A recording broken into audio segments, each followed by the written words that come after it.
Et salut à tous, j'espère que vous allez bien. Alors aujourd'hui c'est les newsas, on va parler du Steam Deck, on va parler des RTX 3000 Super encore une fois, on va aussi parler de pas mal d'autres trucs. On y va, c'est parti.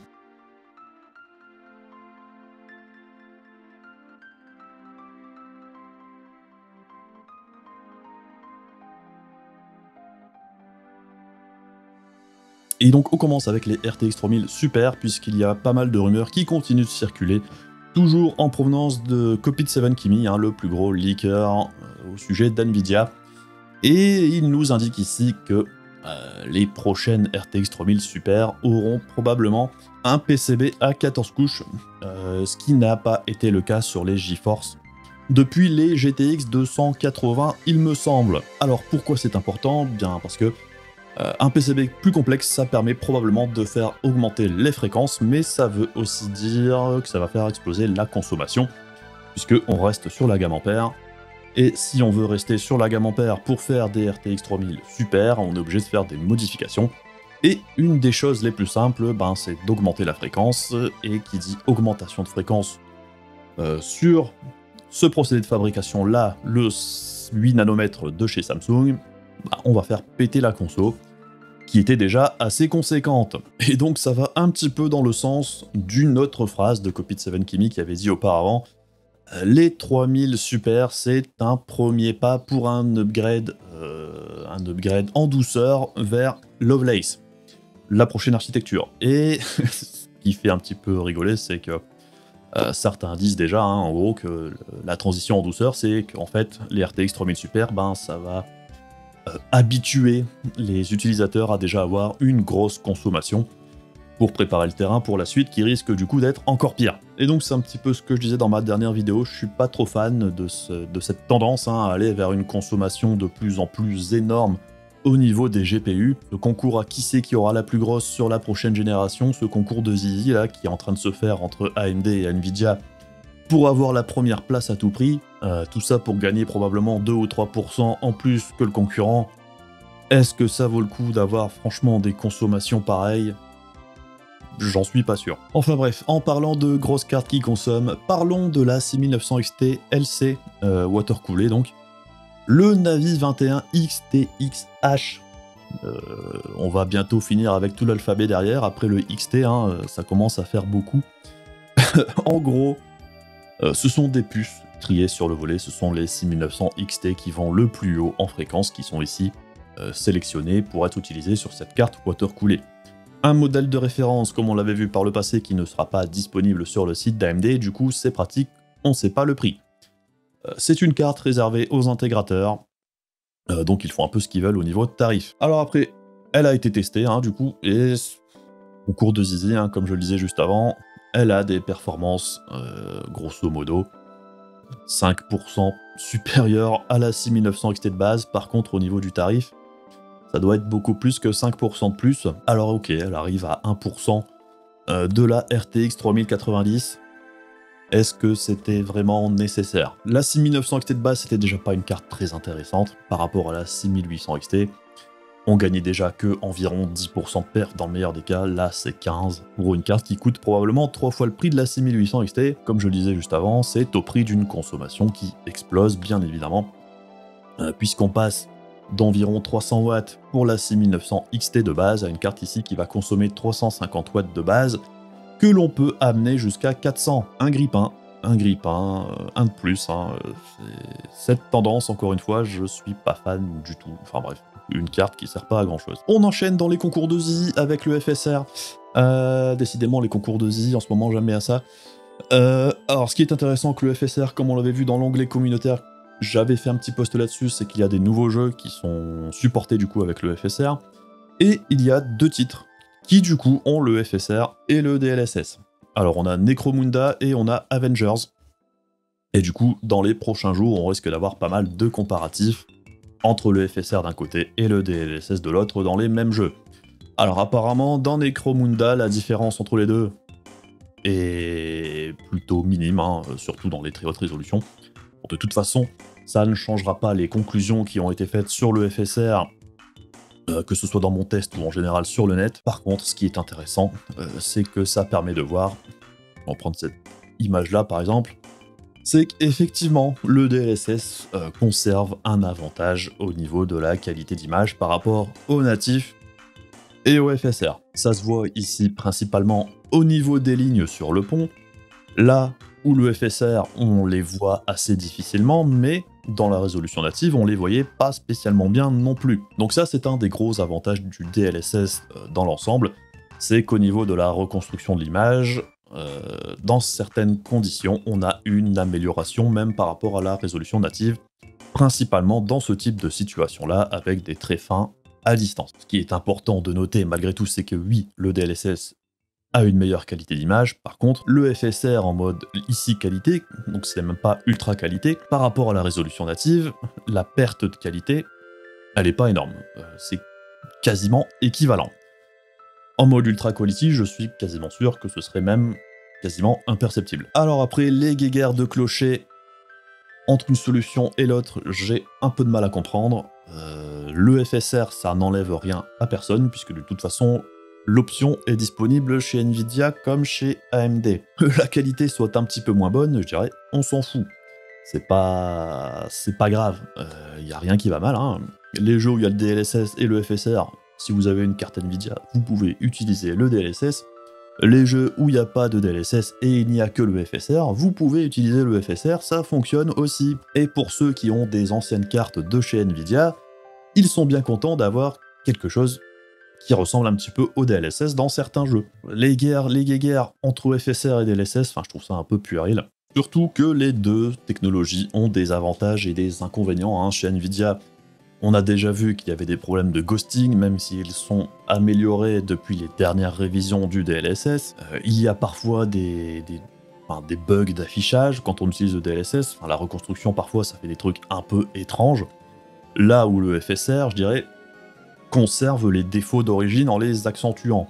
Deux façons de faire, deux résultats différents, une augmentation de performance et quelque chose de relativement équivalent à la résolution native. Et je dirais que c'est un petit peu ce qu'on recherche avec ce type de technologie. On l'a vu ici dans les photos comparatives. Le FSR, ça arrive quasiment au même niveau que la résolution native, et c'est personnellement tout ce que je lui demande. Que le DLSS fasse mieux, c'est très cool, mais on a déjà vu que l'implémentation du DLSS dans certains jeux, c'est pas forcément terrible. Le FSR, je dirais, c'est plus consistant. On sait à quoi s'attendre. On sait que c'est relativement plutôt pas mal en mode ultra quality et en mode quality, et qu'en dessous, c'est dégueulasse.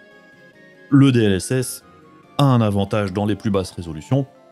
Le FSR en 1080p, on sait que c'est pas terrible. Bref. Et je vous avouerai que je ne passe pas spécialement mon temps à faire des zooms x8 dans le décor pour déceler les petites différences à quelque chose qui se passe à 10 km dans le jeu. De toute façon, on voit que dalle à part en zoomant. Je dirais que s'il y a des optimisations triches entre guillemets dans ces moments-là, moi ce qui m'intéresse c'est plutôt d'avoir un framerate le plus rapide et le plus constant possible. En parlant de framerate constant et rapide, transition incroyable, la version craquée de Resident Evil 8 fonctionne mieux que la version officielle non craquée. Alors c'est pas quelque chose de nouveau, hein, c'est typiquement un des effets de Denuvo. Denuvo, c'est un DRM, c'est une protection anti-piratage qui avait marché très fort il y a quelques années, puisque ça avait mis beaucoup de temps à être craqué. Maintenant, ça tombe beaucoup plus vite qu'à l'époque. Mais on a vu que sur R8, ça a mis quelques semaines quand même, hein, il me semble. Denuvo, hein, c'est de la merde.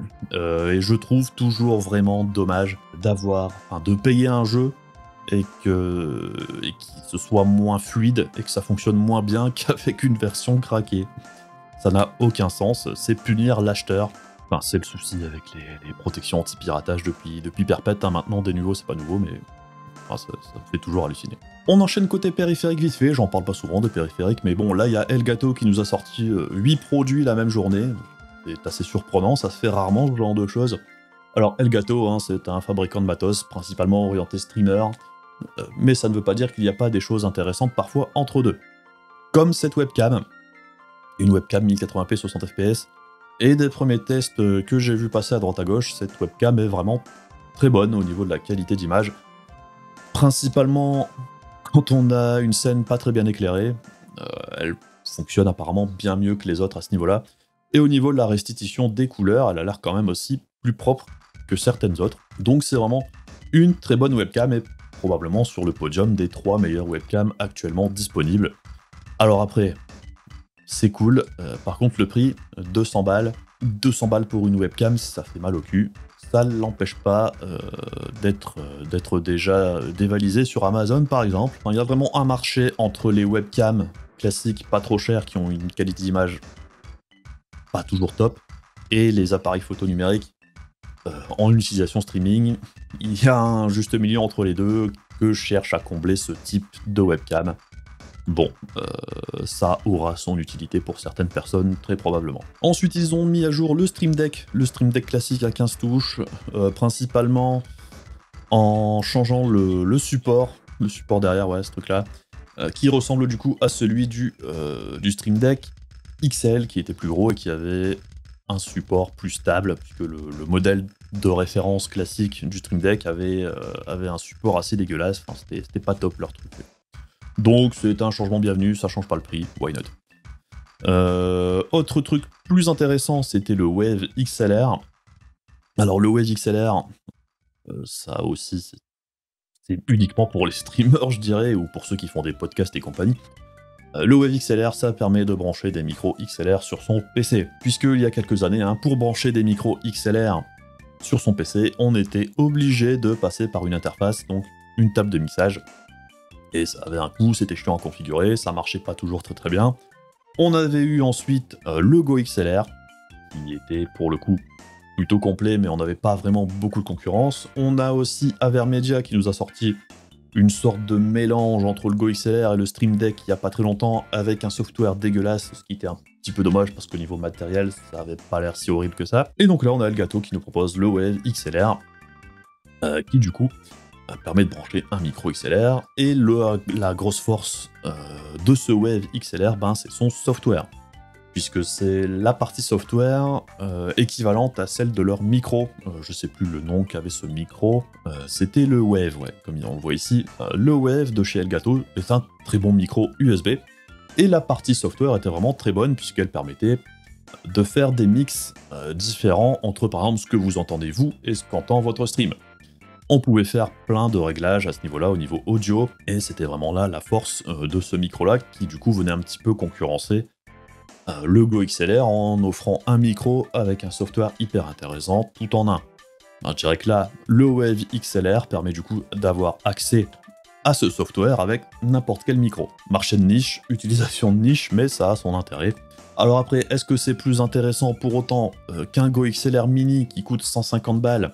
Personnellement, j'ai toujours une petite préférence pour le Go XLR Mini, puisque déjà, on a des faders. Des faders, c'est des petits sliders, ceux dessus pour régler les volumes à la volée en hardware. Là où du coup, ici, on est bloqué avec un software, ce qui n'est pas toujours ce qu'il y a de plus pratique. En plus de ça, le Go XLR, pour l'instant, a toujours un avantage au niveau equalizer. Enfin, on peut changer plein de réglages au niveau du son, ce qu'on ne peut pas faire ici avec ce Wave XLR pour l'instant. Même si apparemment, ils sont en train de bosser aussi à apporter plus de réglages au niveau audio. Bon, alors après, ils ont aussi mis à jour les rubans à LED, les mousses anti-bruit, enfin plein de bordel comme ça qui servent pas forcément à grand chose et qui sont très chers. Ils ont aussi balancé 2 nouveaux bras pour micro. Alors, Elgato, c'est toujours du matos de très bonne qualité, mais parfois à un prix un peu abusif. Par exemple, ici, ce bras de micro, c'est 100 balles. 100 balles pour un bras de micro, c'est un peu cher, même si je suis sûr que c'est sûrement de très bonne qualité. Ça a un passe-câble, c'est plutôt propre, enfin, c'est clean, y a rien à dire à ce niveau-là, mais ça fait mal au cul quand on passe à la caisse. C'est un petit peu ma conclusion sur le matos Elgato. Personnellement, tout le matériel Elgato que j'ai acheté, ça a toujours été en reconditionné, parce que c'était un petit peu plus abordable du coup. Et transition incroyable en parlant de reconditionné, j'ai commandé sur Amazon le NHU12A de chez Noctua en reconditionné, mais c'était pas du reconditionné Amazon, c'est du reconditionné Noctua, comme on le voit ici. Et la petite pastille, comme quoi ça a été contrôlé par Noctua. Et du coup, qu'attendre de ce reconditionné Noctua? Eh bien, c'est plutôt pas mal. Au niveau de la boîte, quelques petits pétoune, mais rien de bien dramatique. Au niveau du RAD, alors il y a quelques ailettes un petit peu pliées, mais rien de dramatique, hein, comme on peut le voir ici. Donc, vous voyez, il y a quelques petites ailettes qui sont un petit peu pliées, mais je dirais que ça se redresse à la limite. Sinon, en dehors de ça, c'est quasiment neuf, il n'y a rien à dire, quoi. Au niveau des ventilateurs, c'est pareil, c'est quasiment du neuf. En dehors du look dégueulasse, de la couleur classique de Noctua, qui n'est pas la plus belle, hein, le marron caca, ça fait pas rêver. Mais bon, Noctua font aussi, maintenant, des ventilos et des rades en noir. Donc, ça existe. Au niveau du bundle, tout était neuf. Il y avait la pâte thermique, enfin, tout était encore emballé, hein, et vraiment comme neuf au final. J'ai rien à redire, hein. C'est vraiment comme si j'avais acheté le matériel en neuf, en dehors des petites ailettes parfois un petit peu pliées. Rien de dramatique. Mais le gros avantage d'acheter du reconditionné, du coup, c'est qu'au lieu de payer 110 balles pour ce NHU12A, j'ai payé 80 balles. Ce qui fait quand même une économie de 30 balles. Ça fait quasiment 20-30% de réduction pour concrètement rien de différent. Et il y a un paquet de matériel de la gamme Noctua sur Amazon qui est disponible en reconditionné, ce qui en fait des deals parfois intéressants. On a le NHD15 Chromax Black, au lieu de payer 110 balles, c'est pareil, c'est 80 balles. Le NHU12S en Chromax Black, pareil, au lieu de payer 80 balles, c'est 50 balles. 50 balles, à titre de comparaison, c'est le prix du NHU12S Redux. Redux, qui est la gamme entrée de gamme de chez Noctua, qui est sortie il n'y a pas longtemps d'ailleurs, qui pour 50 balles, à la base, offre des prestations tout à fait correctes. Par contre, autant acheter la vraie version plus premium, plutôt que d'acheter le modèle moins cher pour le même prix, concrètement. Enfin bref. Personnellement, pour moi, du coup, le reconditionné Noctua, c'est validé. Et on enchaîne avec Intel. Intel qui est en pourparlers pour racheter GlobalFoundries pour la coquette somme de 30 milliards de dollars. Alors, c'est plutôt rigolo, hein, puisque GlobalFoundries, à la base, ce sont les anciennes usines de fabrication d'AMD. Puisqu'AMD, quand ils étaient dans une mauvaise passe, avaient dû se séparer de leurs usines, puisque c'était ça où ils mourraient, tout simplement. Du coup, ils ont vendu leurs usines, ça s'est appelé GlobalFoundries, et du coup ça leur a permis d'avoir une rentrée d'argent qui leur a permis de continuer en tant que designer de puces pendant plusieurs années. Parce que AMD, pendant un moment, ils ont failli mettre la clé sous la porte.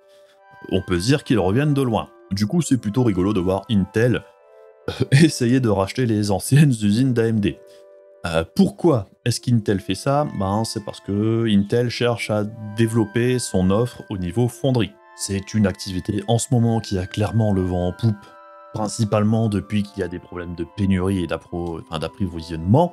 Ça rentre dans la nouvelle stratégie d'Intel d'ouvrir l'activité fonderie à d'autres utilisateurs, puisque jusqu'ici Intel fabriquait ses propres puces et personne d'autre n'avait accès aux usines d'Intel.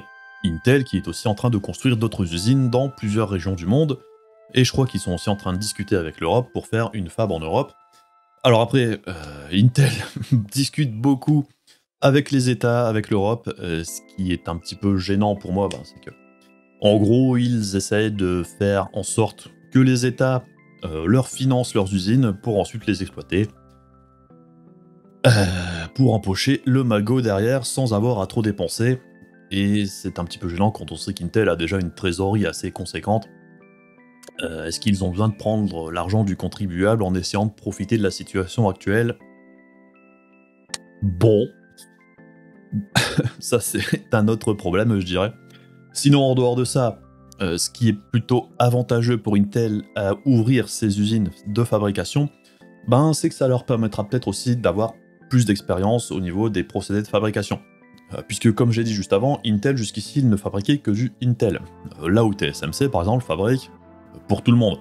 Ce qui permet à TSMC, avec certains clients, d'avoir des expériences différentes, des besoins et des demandes différentes, ce qui leur permet de progresser sur leur process de fabrication, puisque du coup, ils voient plusieurs choses différentes.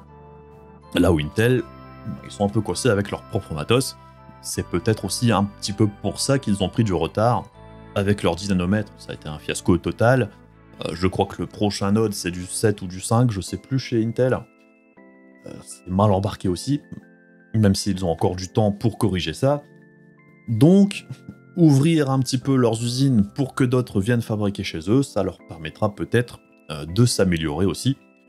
Tout comme chez Samsung, par exemple, le fait d'avoir Nvidia chez eux, ça leur permet très probablement d'avoir plus d'expérience et peut-être à terme de rattraper un petit peu le retard qu'ils ont sur TSMC. Donc bon, ça c'est de la news un petit peu macroéconomique, mais c'est intéressant malgré tout. Et donc on termine avec la grosse annonce de la semaine, annonce faite par Valve qui nous a annoncé la Steam Deck. Steam Deck qui est annoncé comme une console avec un format relativement proche de celui de la Switch. Alors après j'ai un petit peu de mal à appeler ça une console, hein, puisqu'en vrai, quand on y regarde de plus près comment ça fonctionne, ben, c'est plus un PC, un mini PC au format Switch, qu'une réelle console. Puisque bon, ce qui fait l'intérêt d'une console en général, c'est un hardware unique, avec un constructeur derrière qui met le paquet au niveau jeu first party, ce qui donne envie d'acheter les dites consoles. Par exemple la Switch, ce qui fait son attrait principal, ben, c'est plus les jeux que la machine en elle-même, même si la machine est très intéressante. La plupart des gens qui achètent une Switch, c'est pour les jeux qui vont avec, et la plupart des jeux les plus intéressants sur la Switch, ben, c'est les jeux de Nintendo. Alors ici, du coup, l'avantage, vu que c'est un PC, c'est la bibliothèque possible de jeux absolument énorme. On devrait très probablement pouvoir installer Windows dessus. L'OS qui est fourni avec cette console de base, c'est SteamOS. SteamOS qui est basé sur Linux, et c'est peut-être pas pour rien que Valve bosse depuis un bon moment à améliorer son SteamOS et Proton qui permet en gros de faire fonctionner les jeux qui normalement ne fonctionnent que sous Windows, sous Linux. On comprend pourquoi ils ont bossé énormément dessus dernièrement. Donc c'est un concept différent de ce qu'on retrouve du côté des consoles, et ça a ses avantages et ses inconvénients. Je dirais que le côté avantage, ben, c'est le nombre de jeux possibles disponibles pour cette console du coup, hein, puisqu'il y a tout le catalogue PC qui est immense. Mais sa faiblesse, ben, c'est que c'est un PC aussi. Donc ça veut dire qu'il y a des jeux qui vont fonctionner très bien et d'autres où il y aura très certainement des problèmes. Alors, est-ce qu'il y aura des patchs? Est-ce qu'il y aura moyen de bidouiller? Est-ce qu'il y aura des choses qui fonctionneront plus ou moins bien? C'est difficile à dire. Est-ce que tous les jeux s'adaptent bien à ce format? Est-ce que les textes seront assez grands sur ce petit écran, sur certains jeux? Est-ce que... Enfin, il y a plein de questions en suspens. La console de base a un écran en 720p. On peut la docker pour l'utiliser sur un écran, sur une télé. Est-ce que du coup, si elle passe en 1080p, est-ce que les performances seront aussi bonnes qu'en mode portable en 720p? Probablement pas, hein, c'est un APU. Les APU, généralement, en 720p, ça se débrouille pas trop mal. Jusqu'ici, en 1080p, ça devient déjà plus compliqué. À part si on baisse tous les détails, est-ce qu'il faudra bidouiller du coup à ce niveau-là? Très probablement. Une console, généralement, on branche et on passe à autre chose. Ça fonctionne, on se pose pas la question. Donc bon, j'ai un peu de mal à appeler ça une console. C'est pas la machine que j'achèterais, par exemple, pour un enfant. Si j'avais à choisir entre ça et la Switch, pour mon fils ou ma fille, ben, j'irais plutôt vers la Switch. Alors on va regarder un petit peu ce qu'il y a maintenant à l'intérieur au niveau du matériel, au niveau hardware. Et ce que je trouve intéressant, ben, c'est que c'est un APU AMD. Alors jusqu'ici, rien de bien surprenant, c'est le cas dans la plupart des consoles actuellement. C'est un APU beaucoup plus petit que celui qu'on a sur les PS5 et les Xbox Series, évidemment. Mais il n'est pas dénué d'intérêt, puisque je dirais que c'est un petit peu la bêta-test des futurs APU qu'on aura dans les PC portables et les PC de bureau. Puisque les APU de bureau qui vont sortir au mois d'août, hein, donc les 5600G et 5700G, ne sont pas les mêmes que celui-ci. Différence majeure déjà, ben, c'est que c'est un 4 corps 8 threads qui mouline à 2,4 jusqu'à 3,5 GHz, en boost très probablement, avec, au niveau de la partie graphique, 8 unités de calcul RDNA2 à 1,6 GHz, on booste aussi très probablement, et c'est là qu'intervient la grosse différence par rapport aux APU de bureau. Pour l'instant, sur les APU qu'on retrouve dans les PC portables et les PC de bureau de la part d'AMD, on est toujours sur une partie graphique basée sur Vega. Vega, ça commence à dater quand même, hein, c'est même pas RDNA1, c'est Vega. Vega, autant sur les cartes graphiques de PC, ça avait pas eu un succès phénoménal, mais c'était pas si mauvais que ça dans l'ensemble, c'est juste que la concurrence était meilleure. Mais bref, au niveau des APU, ce qui pose problème actuellement et pourquoi AMD n'a pas encore sauté le pas avec du RDNA 2 pour ses APU, ben c'est parce que les APU au niveau de la mémoire se basent sur la mémoire système. Comparativement, un GPU classique a sa propre mémoire, beaucoup plus rapide que la mémoire, que la RAM dans notre PC. Et du coup, ce qui est intéressant sur ce Steam Deck, ben, c'est qu'au niveau de la mémoire, justement, on a ici 16 Go de LPDDR5. Et ces 16 Go sont partagés, du coup, entre le GPU et la mémoire système de la console. Mais le gros avantage de cette LPDDR5, ben, c'est qu'elle a une bande passante beaucoup plus importante que la DDR4 classique, qui devrait du coup ne pas trop pénaliser l'APU de la console, puisque c'est un petit peu ce qui bloque le plus au niveau des performances des APU sur les PC. Actuellement, ben, c'est que la bande passante de la RAM n'est pas assez importante pour que ça fonctionne aussi bien que ça le pourrait. Et du coup, c'est une des raisons pour laquelle on n'a toujours pas d'APU RDNA 2, puisqu'AMD attend apparemment de sortir son APU RDNA 2 au moment où on aura de la DDR5 sur les PC de bureau à la génération prochaine. Une console de 4 à 15 watts, ce qui est quand même très raisonnable pour ce type de matériel, hein, ça consomme vraiment que dalle. Et je dirais que c'est important du coup pour une console dite portable. Je vais passer sur le stockage, on y reviendra après quand on va parler du prix. On va pas trop traîner sur les contrôles, ça je vous laisse voir vous-même. L'écran. Ce qui est intéressant au niveau de l'écran, c'est un écran de 7 pouces à 60 Hz. Évidemment, j'ai du mal à imaginer ce type de matériel nous sortir plus que du 60 fps de toute façon. Et ce qui est assez original, ben, c'est qu'ils ont choisi un format 16 dixièmes. Format 16 dixièmes qui était, je dirais, le standard pour les PC avant que le standard passe au 16 neuvième. Et j'aimais beaucoup ce format de 16 dixièmes parce qu'on avait un petit peu plus de lignes en hauteur. Bon, bref. À la limite, ça vous en foutez.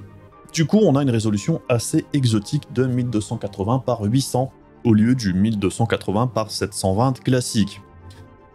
Alors, j'espère que ça ne posera pas de problème au niveau des jeux, mais il y en a certains, ça va pas forcément plaire.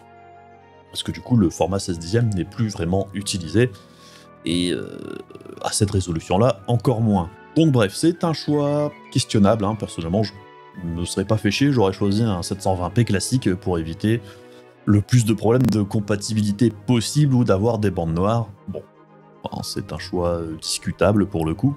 Au niveau de la batterie, on nous annonce entre 2 et 8 heures d'autonomie.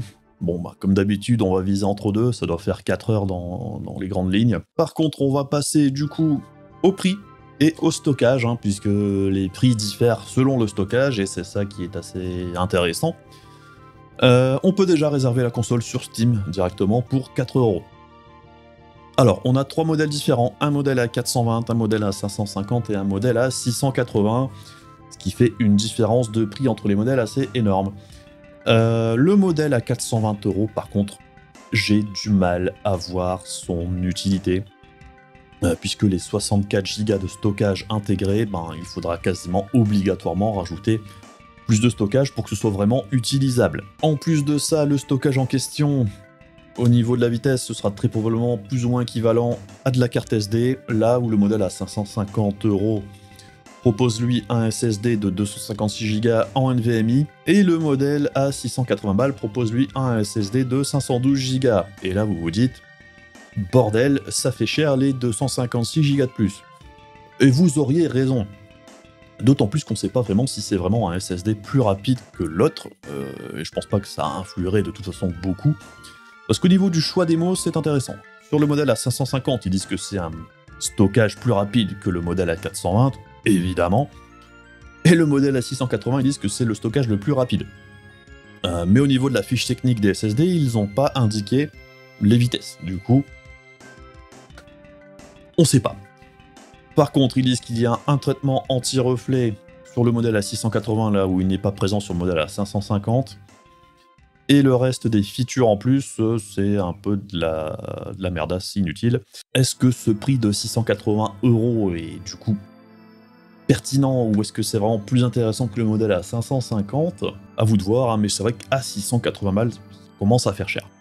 Le modèle à 550, c'est peut-être le plus équilibré. Par contre, le modèle à 420, je pense qu'on peut l'oublier, hein, puisque bon, comme je le disais juste avant, les 64 Go de RAM, ça fait pas grand-chose. Ce qui est intéressant également, c'est qu'on peut effectivement utiliser Steam, logique, mais on pourra aussi apparemment installer les launchers des autres marques, enfin des autres éditeurs, hein, type Origin, Epic Games et compagnie, donc on n'est pas bloqué sur Steam. Et en plus de ça, on pourra très probablement, comme je le disais avant, installer Windows et faire un petit peu ce qu'on veut, puisque du coup c'est un PC. Et vu que c'est un PC, apparemment, il y aura aussi possibilité que certains autres fabricants nous sortent des Steam Deck avec leur propre design à eux, puisque AMD par exemple va mettre en vente, à disponibilité d'autres constructeurs, des kits au niveau hardware qui sont équivalents à ce Steam Deck ici. Donc pourquoi pas voir arriver des autres modèles, d'autres fabricants, avec un design différent, avec des fonctionnalités en plus, avec des trucs différents, hein. Ce serait pas impossible si ces nouvelles machines ont un certain succès. D'ailleurs, il y a déjà d'autres machines assez similaires à celle-ci. J'ai plus les noms en tête, mais ça existe déjà. C'est pas spécialement une grosse nouveauté. Alors après, que penser de cette machine? Personnellement, c'est pas pour moi, c'est pas quelque chose qui m'intéresse, mais je comprends tout à fait ceux pour qui c'est plutôt intéressant. Alors déjà, ça devrait être une bête d'émulation, et ça va sûrement intéresser certains d'entre vous. En plus de ça, la puissance de la machine est quand même plutôt sympathique. Le format est intéressant, je veux dire, c'est un tout petit PC, beaucoup plus petit qu'un PC portable. On peut le docker pour le brancher sur un écran. On peut brancher des manettes, on peut faire vraiment à peu près ce qu'on veut avec ça. Et c'est plutôt pratique, puisque bon, essayer de jouer avec un PC portable dans votre lit, c'est pas forcément ce qu'il y a de plus sympa. Pareil, on peut jouer aux chiottes avec cette machine-là, avec un PC portable, c'est beaucoup moins évident. Donc il y a quand même des choses sympathiques avec ce format. Et je peux comprendre tout à fait ceux qui sont hypés par la machine. Et il y a quand même quelque chose d'assez sexy à avoir un PC de poche, entre guillemets, même si c'est plutôt de la méga poche à ce niveau-là, mais un PC relativement performant, transportable, dans ce format-là, c'est plutôt cool. Après, je vous avouerai que je suis pas la cible, et pour moi, ça me servirait à rien.